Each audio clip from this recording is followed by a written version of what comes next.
Okay, this is how I ended up here, in this basement. I performed at CBGB's back in the day with Body Count.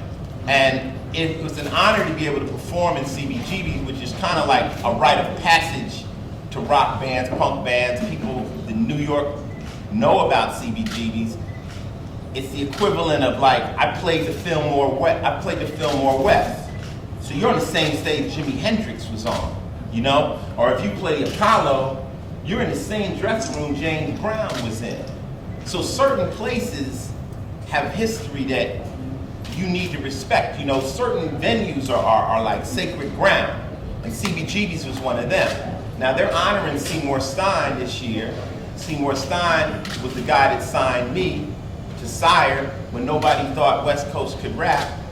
And I think everybody in this room, you guys, if you don't know who Seymour Stein is, you should give away your CBGB's tag. But he also signed Ramones, Talking Head, Ministry. You know, he had me at Depeche Mode. We had lots of groups, but it's very eclectic. And he's a true A&R man. He's the guy that signed people because he believed they were artists. He told me I sounded like Bob Dylan, you know? And I remember when I was getting signed by Seymour, he played calypso music to me. He said, "Do you understand that?" I'm like, "Nah." He said, "This thing about issues in Trinidad and this, that, and the other." He said, "Just because you don't understand it doesn't remove the value from it. It just means you don't understand it. Just like I may not understand hip hop, it doesn't remove the value, it just means I don't understand it, but I know there's a value to it." And that's why he signed me. And I got $40,000 and sold close to 1 million records. And God bless Seymour Stein, and now when CBGB's was doing this thing they're doing around town, they hit me and they said they wanted Body Count to perform. Body Count is recording a new album right now, and that's not ready. We have a show in next month in Texas, and it's gonna be everything just to get ready because we got to put the new music. We just finished a new album called Manslaughter. We got to put that together. So the lady came over, they were shooting the thing, and they were like, "We really wish you could be part of CBGB's thing." And I was like, "Well, I could rap." And she's like, "That would be wonderful." And here we are. And I think it's kind of cool that it's a really small, intimate zone, because this is where hip hop started. Hip hop didn't really start in the big stadiums and the arenas and stuff. It started in underground jump offs just like this. So tonight's gonna be crazy. I'm happy about it, you know? Even though this is, I wasn't expecting to see all you motherfuckers here at my sound check. Sound checks is like, I'm naked, like, you know, like, damn, I'm gonna mess up and shit. That's not, you know, you want people to see the show. After that show in Texas, are you gonna take Body Count on the road for more dates? It's difficult to go, what the fuck is buzzing? Huh? Oh, okay, Body Count. It's difficult for me to tour because of Law and Order, where I work 5 days a week, so I can only do spot gigs. So we'll perform, but then who knows, maybe over the summer during hiatus, we'll go. I'm more than likely to take them on the road overseas first, because overseas crowds they're just better. I hate to say it. I think we're jaded here in our country. You know, Metallica's playing down the street, I'll see him next week, you know. You know, when you go over to Eastern Europe, the motherfuckers come on bicycles and shit. There's nothing else happening. They only get 2 channels, so they show the fuck up for the live. Question? It's the 10th anniversary of the Iceberg release. Do you think the core of that album is still relevant today? Yeah, I think most of my stuff is still relevant. Tonight I'm doing mostly all old material. I'm doing like 2 songs, new stuff. I mean, you know, if you tell the truth, it'll always stay relevant. If I'm singing about whatever the newest clothes are, okay, that's gonna go out. You understand? If I'm talking about Babe and Ape, that shit's out, son. You know what I'm saying? So, but if you deal with the reality and the truth of life, it'll always be relevant. You know, it's like listening to an Iceberg Slim album or reading a Donald Goins book. That's the same today, you know? So, reality is all based, I mean, it's really about how true you are and how honest you're willing to be. Yeah, I think it's relevant. Freedom of speech, just watch what you say. You know, you have the right to say it, But you gotta watch what you say. You know, you can say anything. I can say anything. I can say something about gay people. I can say something, but I have to be prepared for the ramifications of what I say. You can't go to your girl and go, "I fucked your sister," free speech. You know, you're gonna get hit. So when I say cop killer, I have to be prepared for the ramifications of what I say. So you all have the right to say anything, but you've got to be prepared for what happens. So be careful what you say. You know, don't just get caught up in that free speech shit and lose your job. You know, you got to be a little more crafty than that. Well, I do music to remain sane. I act for the money.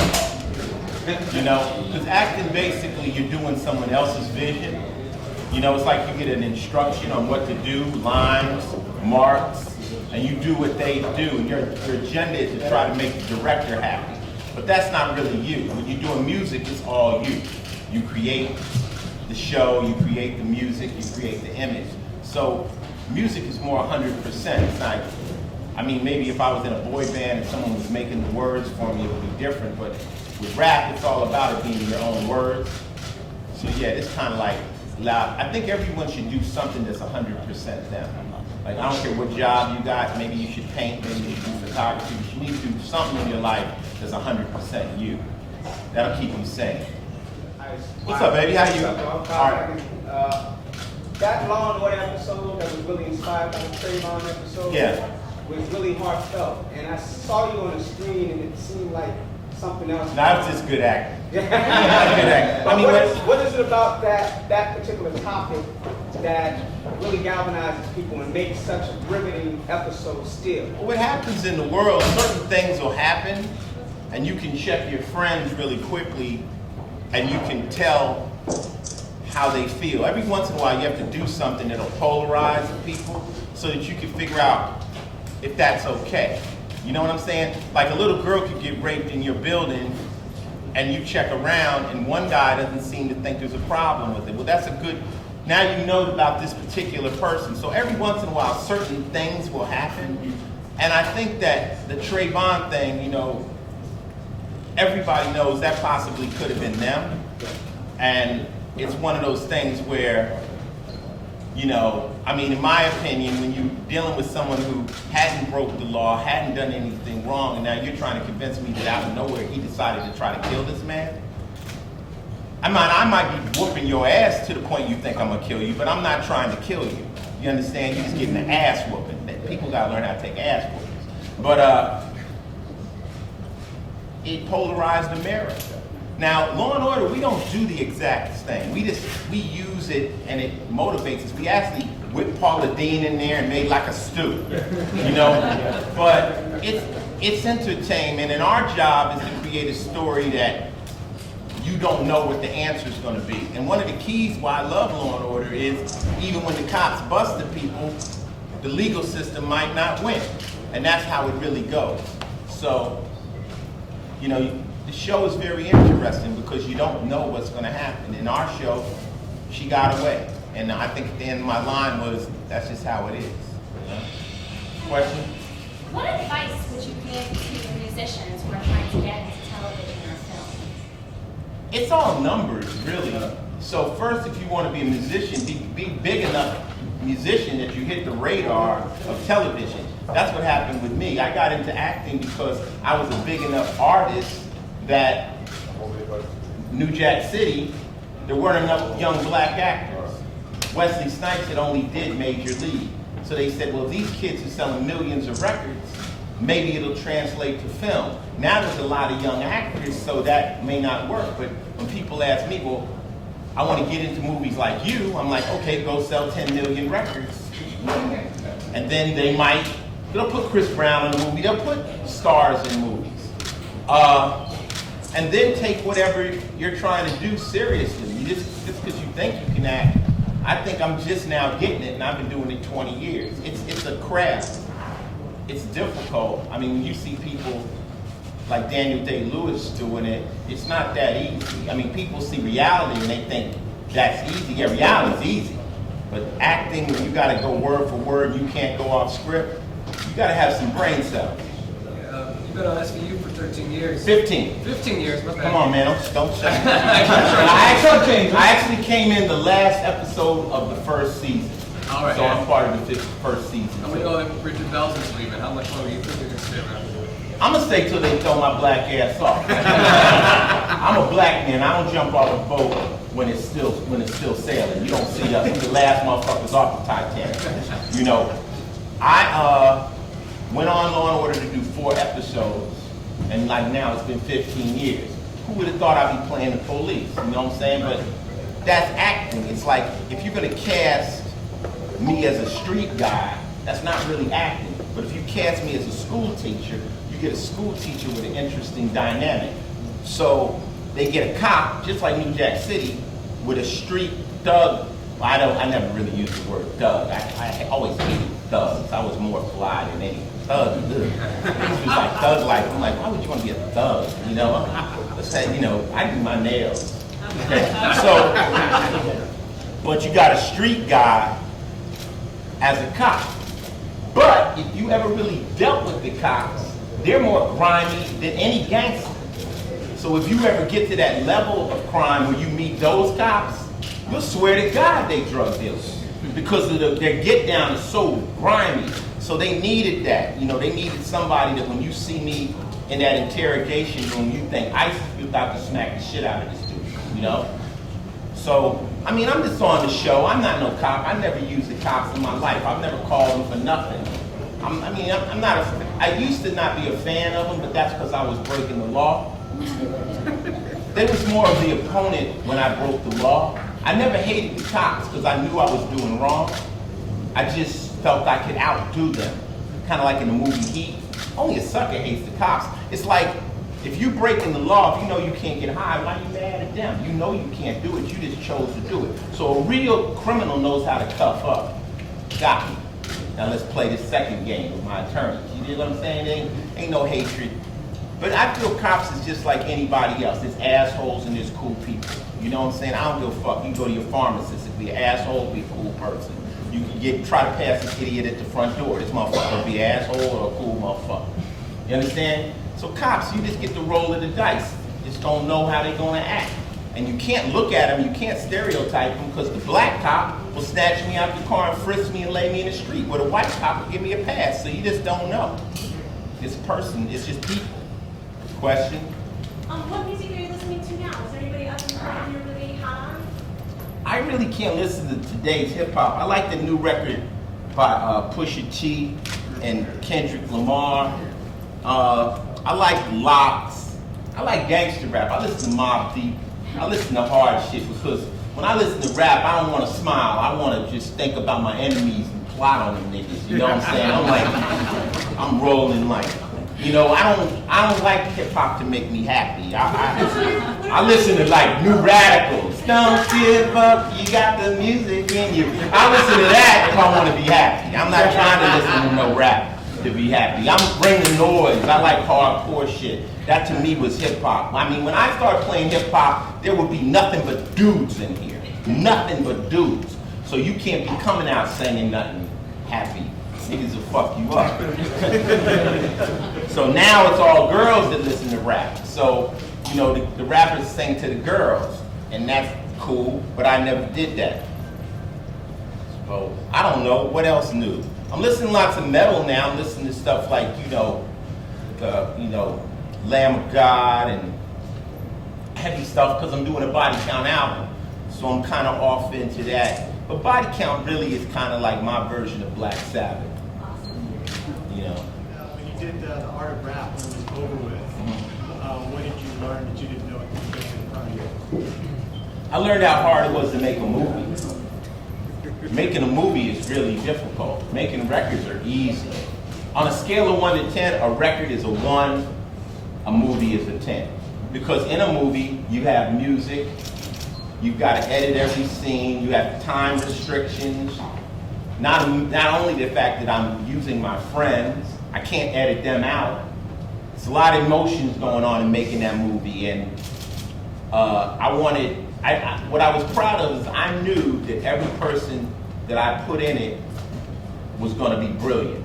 I knew that You know, maybe not in the interviews they get with the press, because the press asks dumb shit like, who you hate? You know, who you fucking? What you just buy? What you driving? You know, so they kind of force us into dumb answers. They don't, most of the times you do press, they haven't even listened to your record. So they can't even ask you about your art. They gonna ask you about that bullshit, you know? So I wanted to ask them about the music. You know, one of my questions was, hip hop rap is a masterpiece, but nobody painted the whole thing. What stroke did you put on the canvas? You know, questions that I would love to be asked, but we never get asked those questions, so we seem dumb. And then if we only got the mic for a minute, rappers are promotional machines. So as soon as you show me the mic, I'm like, yo, I'm dropping next week, yo. So that's, you look at us like, yo, that's how we seem, but these guys are geniuses. When you're dealing with Nas, and you're dealing with Immortal Technique, or you're dealing with a Dre or a Snoop, these cats ain't dumb. You know, they not dumb.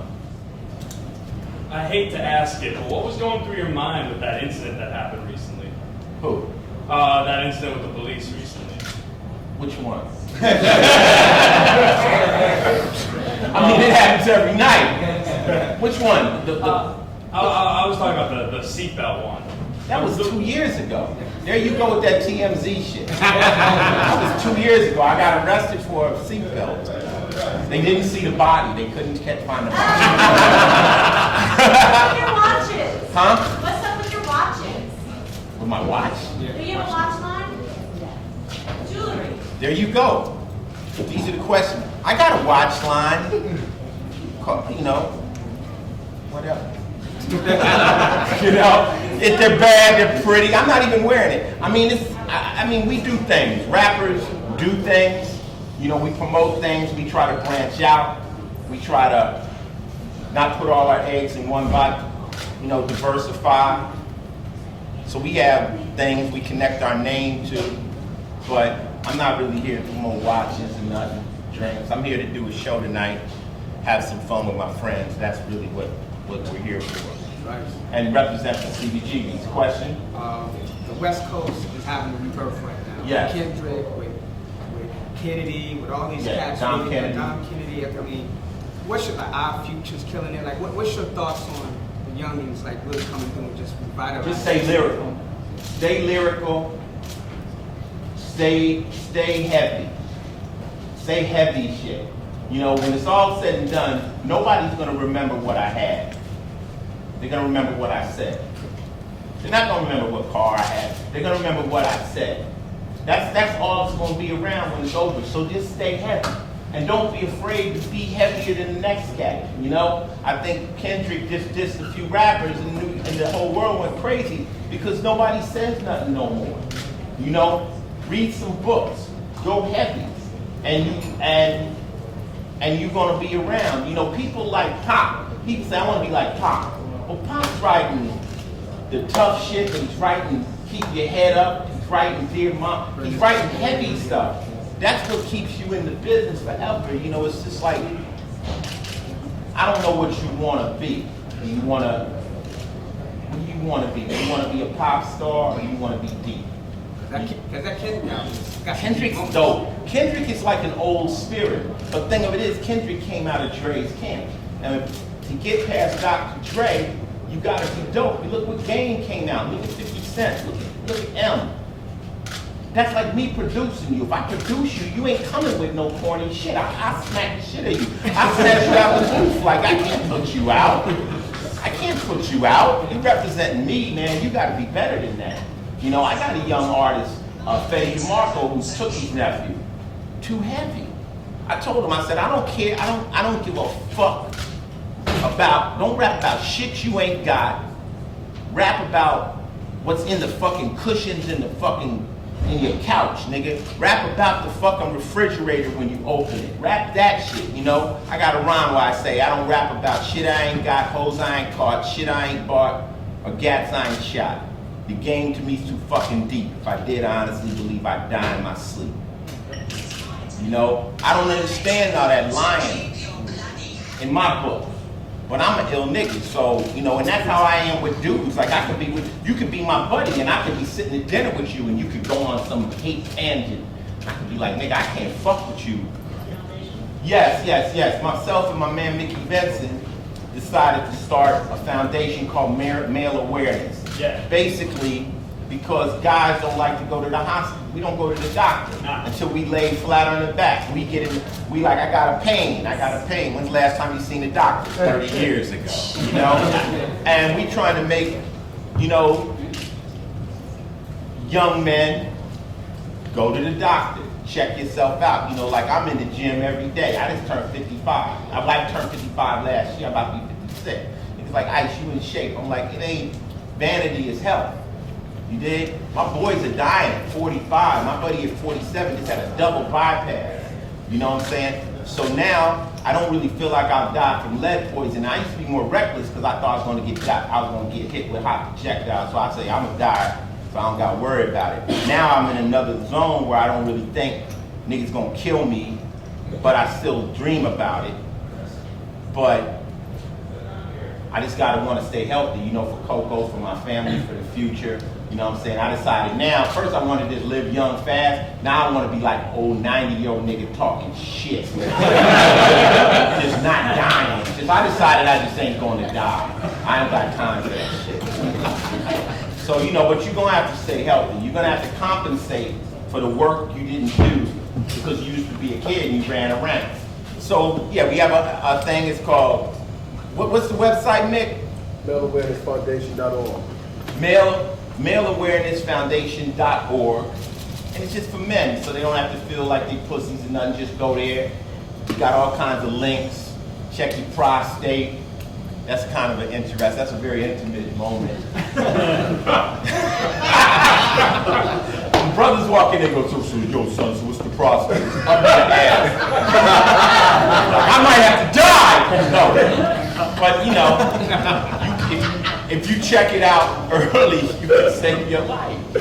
You dig? So it's a good cause. You know, I'm running around with pink ribbons and shit. So why shouldn't I do something for the men too? You dig? We do that. Male Awareness Foundation. We all gotta stay alive, you know, for everybody else. Do 4 more. When the last Law and Order episode happens, ideally, what happens to your character? I grow my perm back. I don't know, man. We gonna go another 5, 6. I don't know. I don't know. The show is hot. We're getting better ratings than we ever did. We went through the Stabler leaving Growing Pains. The fans thought they were gonna commit suicide. Now they've accepted the fact that Chris wants to be an actor and move on and do other things. He gave us 12 good ones. Now we got Danny Pino, we got Kelly Giddish. I don't know when it's gonna end. I would like to transcend to be Dick Wolf. That's why I'm working into doing my own films. I have TV ideas that I've been pitching. So I wanna be a producer and keep stuff on the air, you know, because I think that film is the natural journey for Ice-T. You know, I've done music, I've done books, I've done acting, so now let's put it all in one picture. You know, now I can do the music, I can show you the image. Yeah, that's what I want to do. What happens to your character? What the fuck? I don't know. I don't write this shit. I don't know what happens to my character next episode, sweetheart. I do not know. You know, it's funny because you read the script and it's like, Ice got shot. I'm looking for a line like that. Oh, okay, I'm talking here. I'm shot on 45, I'm talking on, okay. Because that's how they'll blow you the hell up on this. You gotta be careful asking for raises, but I think I bring real talk, but I bring an interesting demographic. Television about demos. So you got a white demo, you got a female demo, you got an urban demo. And fortunately, I've been able to keep that urban demo locked. So if they're gonna get rid of me, who they gonna bring in? You follow me? They're gonna have to replace me because they don't want to lose that demo. So I don't know. I mean, the only person I think they could probably replace me is like Queen Latifah or somebody, you know, that fits that same. Because you gotta remember, my fans that were rap fans now watch Law and Order, so they've matured with me. So my fans now sit home and watch my show. So I've been able to stay with my fans as they grew. If I was still only rapping, I would have lost them at some point. There's only a few people that have been able to jump that, like Jay-Z, and just stay right in that mix. And that's maybe one person that's been able to pull that off. I can't really name somebody from my era and Busta Rhymes. And it's difficult. It's difficult because they want you to do kid shit to stay in the young market. And I ain't doing no kid shit. Fuck that. I'm thinking about doing a podcast. Podcast is in the air. Mickey Benzo just brought me that. I didn't even know what a podcast was, but I think I could do a fly podcast a couple times a month. And then Ice Loves Coco is in talks to kind of translate that into a talk show, kind of a thing where you saw Ice Loves Coco, now you come over to our house and chop it up with me, Soulja, the dogs. It's called, right now, working title is Grown and Sexy, a late night talk show. So, yeah, so you can get more of this. More of this. It's just honesty, that's it. Last question. You know, like when you want to come up, did you have a vision how you wanted your life to be? And if so, like how close to that? My vision was fucked up. Because my vision was hustle, steal, gangster shit. That I thought I was just gonna be so, I was just, you know, like, I was so into that world that I never in a million years imagined I would ever be legit. I would ever carry an ID. I'd ever have my own real credit card. I wanted to be an underworld figure, you know? But all the cats that I looked up to started catching bids. All the cool guys that I thought were the shit, the bosses from my hood, started dropping. And they start calling me like, Ice, don't come here, man. Get out, you got a chance, man. White people like you, man. You know? You laugh, but that's a sad thing. A lot of black people have a problem crossing over into the white world. So they figure it out. They like, Ice, you got the gift of gab, you got conversation, you got light eyes. You can get in, and then if you get in, you can get us in. You dig? So I heeded my friends. Now I'm talking about cats coming, doing life. Like 80% of my team ain't coming home, you know? Because you have to raise the risk to raise the profit. That's the thing that people don't understand about the game. So when you hustling and you get that Benz, you're gonna have to do 3 times that much to get that house. You're gonna have to do 5 times that much to keep that house. And every time you escalate the game, you create other new people, the wolves, the jackets, the killers. And it gets dangerous. I've been hit twice. So I don't advise that route. You know, I'm like, get in and get out quick. I don't knock people that are doing it, but you gotta know there's a expiration date on that hustle, eventually. And nowadays, well, at least when I was hustling, there was a code, man. There was a code. You watch First 48? I mean, these niggas snitch before they get in the car. These niggas tell, like, oh, wait a minute. I seen one dude take the cops around, like, you know, I'm undercover. I'm gonna take you around and show you whatever. So you know what? It's like the game that I was so true to doesn't exist anymore. So I can't play this new game they play. You know, telling and just doing your boy wrong or doing other people. Like, I never been a do-low nigga, you know? There's do-low people that like doing low. They get off on it. That was never me. I'm an orphan. I'm a survival cat. I have no problems with nobody. I just have to defend my area. Because if you put me on the ground, I probably won't ever get up. So I can't allow you to put me on the ground. You gotta go. You did? That's really where my gangster lies. It's not, I'm not a aggressive individual. I tell people I'm as cool as you'll let me be. I'm as cool as you'll let me be. You dig? Okay.